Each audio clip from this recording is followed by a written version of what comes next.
it's Liberty, and today I'm going to be playing Literary Therapist, and I'm going to be recommending books to Game of Thrones characters for when we first meet them in the books.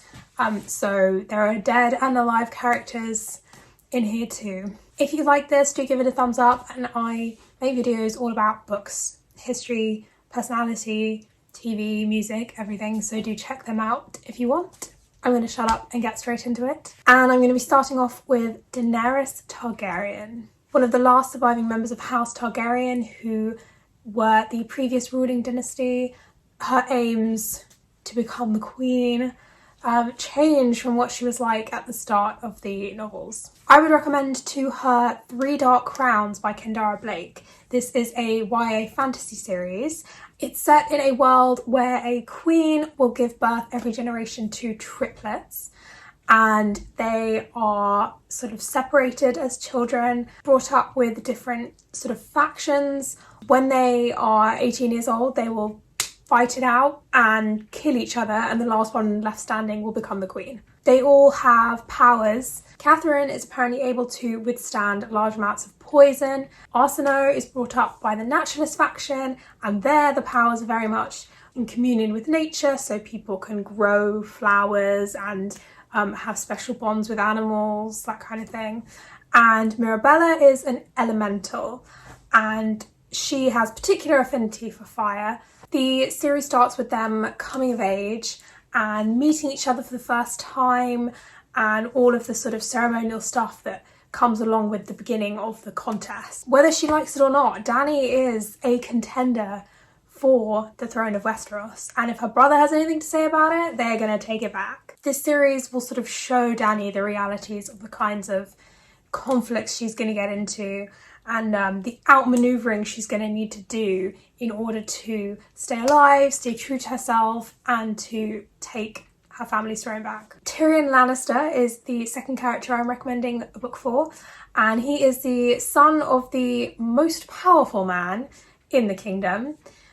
He is very clever, but he's a disappointment to his father because he is a dwarf. He is quick-witted, politically astute, and charismatic. The one thing he cannot seem to get right is romance. For Tyrion, I'm recommending a combination of work and play, which is kind of right up his alley, a combination of politics and romance. And that is, of course, Red, White and Royal Blue by Casey McQuiston. Alex is the main character, and he is the son of the President of the United States, and he's sort of the perfect millennial first son. He is handsome and clever and charismatic, and with aims of a political career for himself also. However, he has this rivalry with the British sort of fictional equivalent of Prince Harry.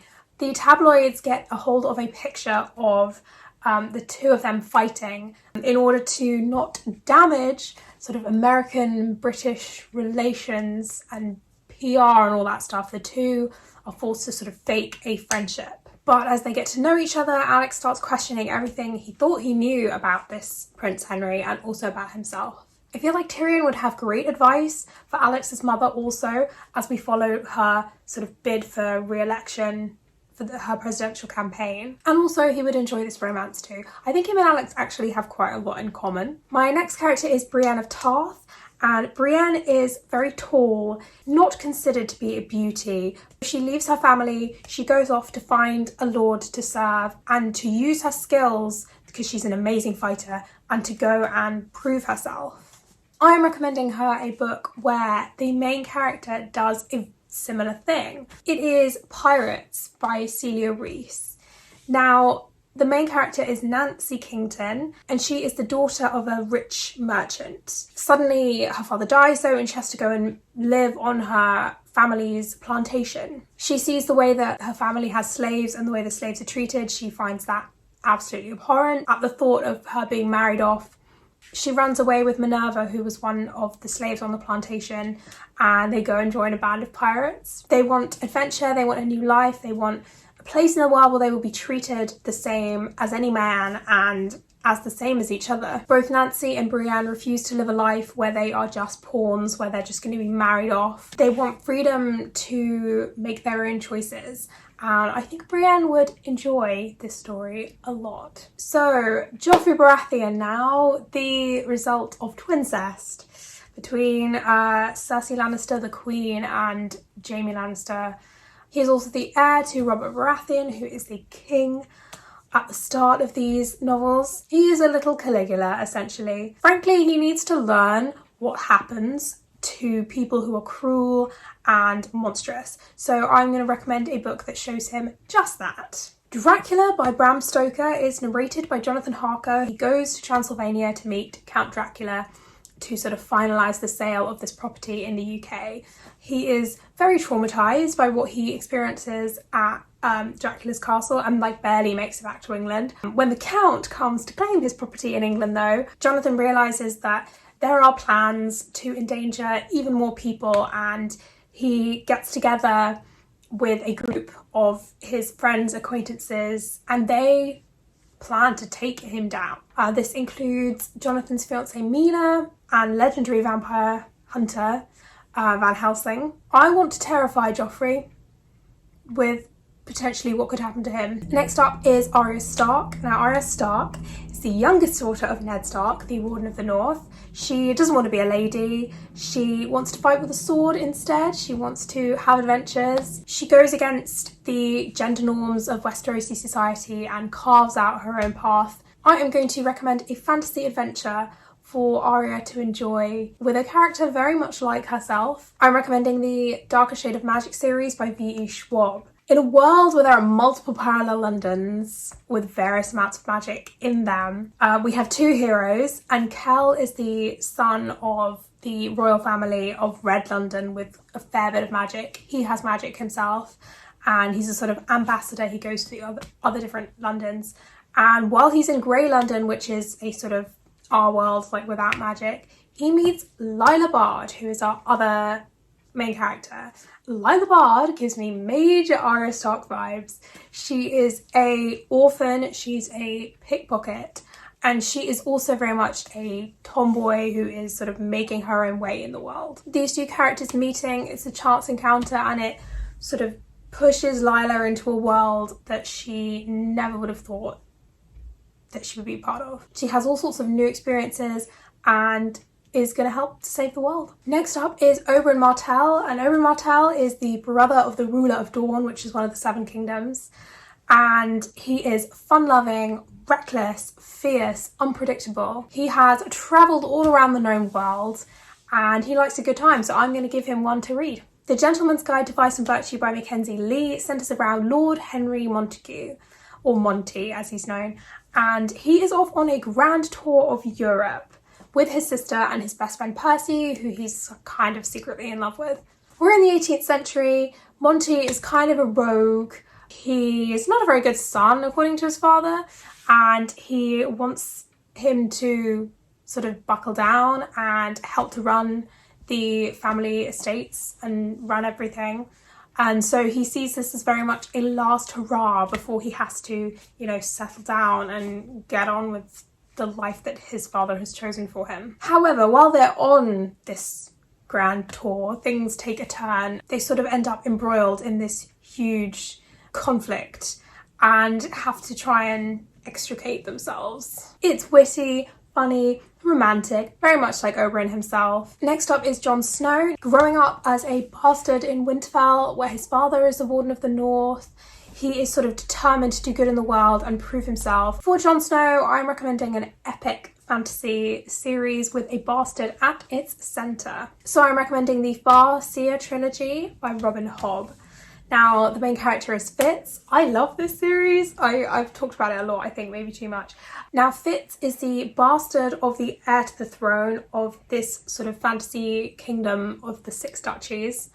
And he sort of gets brought to the capital when he's young and trained to be an assassin. Fitz has the skill, which is a sort of very much desired magic in the royal family, but he also has the wit, which is a sort of looked down upon as a base magic where he can sort of talk and bond to animals. As part of the royal household, he sort of has to immerse himself in his new life, sort of train to fight, be trained in the skill to use it properly. I think Jon would really enjoy a series where a bastard has such a pivotal role in sort of ensuring the peace of the kingdom and also protecting the people, because there is a threat. He and Fitz have actually a lot in common personality-wise too, which is crazy considering they're both published in the same year, Game of Thrones and Assassin's Apprentice. So next is Littlefinger. Littlefinger is a self-made man who comes from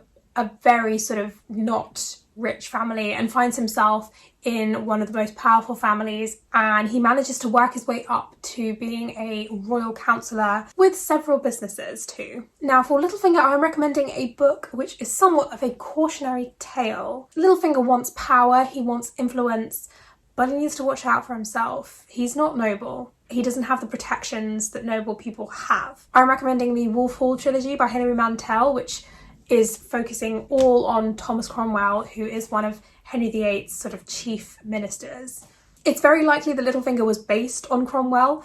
So Cromwell was Henry's chief minister in the 1530s, and we start the trilogy in the 1520s when Cromwell is working for Thomas Wolsey. So the series starts with the downfall of Thomas Wolsey and goes through right until Cromwell's own death. We see Cromwell help Henry with his divorce from Catherine of Aragon, with Anne Boleyn and all the turbulence that marriage had, and also his involvement with the English Protestant Reformation and also his contacts with the European Protestant Reformations that were going on in various different countries too. And also the protection of Princess Mary, which kind of reminds me of Littlefinger's dynamic with Sansa Stark. But if you know anything about this period of history, you know it doesn't end well for Cromwell, and I think Littlefinger can learn a few lessons from that. I think the fact that it is so long and you get all these different insights into all the various characters and what's going on in their heads and what they're thinking, I think Littlefinger would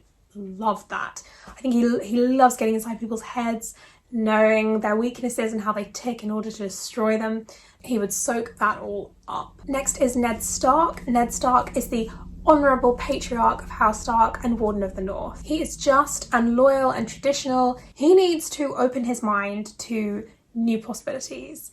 And Ned's insistence on sort of adhering to sort of old ways of doing things and trusting that they will work, we know is going to get him into trouble. So he should be prepared to adapt to new situations. And I couldn't think of more of a culture shock for Ned Stark than Miss Peregrine's Home for Peculiar Children by Ransom Riggs. Now this Home for Peculiar Children is an orphanage and for children with different peculiarities. Like they can make fire, or they can like fly or float, or they're like super strong. 16-year-old Jacob journeys to a little island off the coast of Wales in order to find this home after a family tragedy. And he discovers the orphanage ruined. Jacob discovers more about the children and his own family and finds a completely different world to the one that he knew. This should really shock Ned's system and open his mind a little. Plus all the vintage photography in this book. Wow, I think Ned would really be taken aback by photography as a medium. It's a fantasy series which is good for any age really.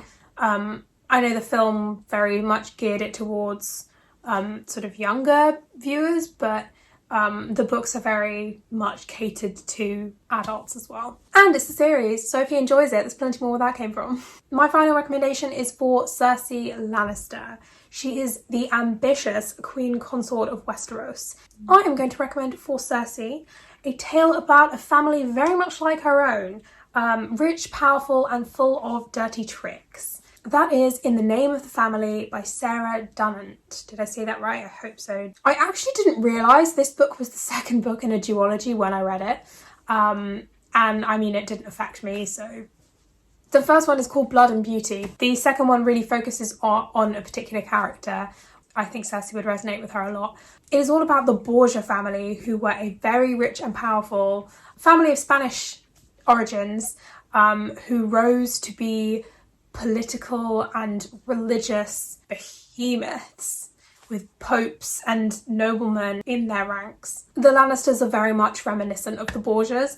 We have to revise a lot of what we now know about the Borgias because there's all this, oh, they were incestuous and murderous and all of this kind of thing, but actually there's very little evidence, if any, to back that up at all. All of that may be wrong. Lucrezia is the favourite daughter of Pope Alexander the Sixth, who was the most powerful man in Europe. We're talking turn of the 15th to 16th century. So in England, we're talking like the reign of Henry VII. And yes, it is strange that we have a pope who openly acknowledged the fact that he had multiple children and used them for political maneuverings and marriages and all sorts of stuff. That is weird. Both Cersei and Lucrezia are sort of craving the ability to make their own decisions, are much, much cleverer than they are given credit for, and resent the fact that they are just pawns in their family's plans. I feel like Cersei would be cheering on Lucrezia as she very much takes her own power into her own hands and sort of becomes the saviour of her family. Also, Cersei could learn a thing or two from Lucrezia about sort of political manoeuvring. So that is it. That was my final recommendation. Thank you for watching. I hope you enjoyed it. Do let me know. There were a lot of characters in this book series, so I might do a part 2 because some of my favourites I haven't done yet. If you like this, do give it a like and subscribe for more videos from me. Let me know what your favourite Game of Thrones character is.